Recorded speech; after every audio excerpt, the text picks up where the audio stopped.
हा बिक्रम आरो टारजन उकिल एडभकेट बिथाङा साख्रि मावो बिथाङा उकिल बिथाङा जुदि नंथारैखौनो बाथ्रा बुंदोंबा बिथांनिया जानाय नङा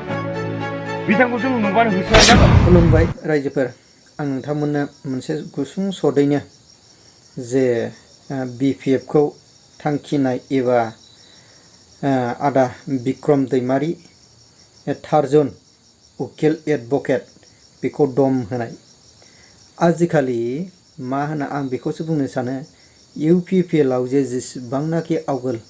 जे BPF नि बै समाव BLT नि समाव दानथारग्रा बुथारग्रा बैबायदि मानसिया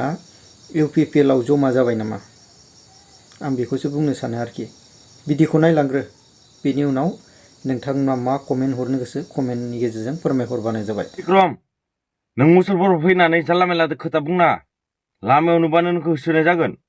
नों मडेल कलेज लुफुंनायाव नों मा मिथिगौ बिक्रम आरो नोंदो लोगोआव थानाय खासे एडभकेट उकिल दोङो बिथांखौबो नोंदो लोगोआव जुदि नुयोबा जों होसोनाय जागोन। मडेल कलेज लुफुंनाया बोरै मडेल कलेज लुफुंनायाव नोंहा मा गोरोन्थि जा मोननाय नुदो नोङो मानो खासे मुसलपुरनि जानानै नों मानो बुङाखै हा बिक्रम आरो टारजन उकिल एडभकेट बिथाङा साख्रि मावो बिथाङा उकिल बिथाङा जुदि नंथारैखौनो बाथ्रा बुंदोंबा बिथांनिया जानाय नङा बिथांखौ जों नुबानो होसोनाय जागोन। आं बुंखायो जोंनि मुसलपुर समस्थियाव जिबायदि जादो बेखौबो जोङो मिथिखायो। नोंथाङा सासे एडभकेट हिसाबै नोंथ' मिथिनांगौमोन मुसलपुर समस्थियाव मा जादों जायाखै नों डाइरेक्ट सासे मानसिखौ हायार लाबोनानै खोथा बुंहोदों मुसलपुर मडेल कलेजाव बर' लेंगुवेज गैया सोरनि मोन्थाय दोङो नों लिरना हो आं मुन नों लिरना हो हायोबा बेबायदि दम होलायनाया आजिखालि सोलिला ना बे मानसिया बे मुन बसुमतारी ना नार्जारी एक्चुअलि आं बेखौ बिनि टाइटेलखौ बुंजोबनो हाला बियो गोदोसोमोन दा सोलिला बे मानसिया सासे निसा सोबग्रा मानसि बियो जेबो संबिधाननि जेबो खोथा मोनथिया आरोखि बे मानसिया दा बे माखासे एडभकेट जे टारजन बिसोर जाबाय मोनसे आयेनजों गेलेग्रा आरो आदा बिक्रममोन बिसोर जाबाय मोजां रोंगौथि गोनां मानसि बिसिनियाव बुजिनाय दङ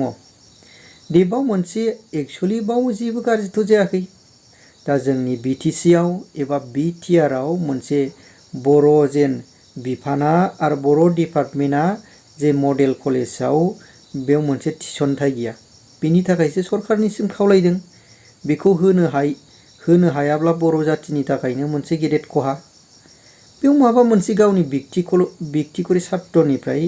बे जुदि बे बुंनाय बायदिब्ला बे मडेल कलेजाव बर' साबजेक्ट सोनो नाङा एसामिस सोनांगौ इंलिस सोनांगौ दस्रा बेंगलि माबा माबि सोनांगौ बिदिनि खोथा रायजोफोर आं बांद्राय गोलावजों बुंनो साना सोरबा गोलाव खोथायै जुदि बुङोब्ला सोरनिबा सासेनाव हेक जाहैगोनलाय बेखायनो नोंथांमोनहा मा गोसोजों नोंथांमोननि बे व्यक्तिनि सायाव बर' साबजेक्ट सोनांगौ होननायनि सायाव जे हेंथा खोथा बुंदों जे मुन बिनि सायाव नोंथांमोना मा कमेन्ट आरो मा फोरमायहरो नोंथांमोना फोरमायहर।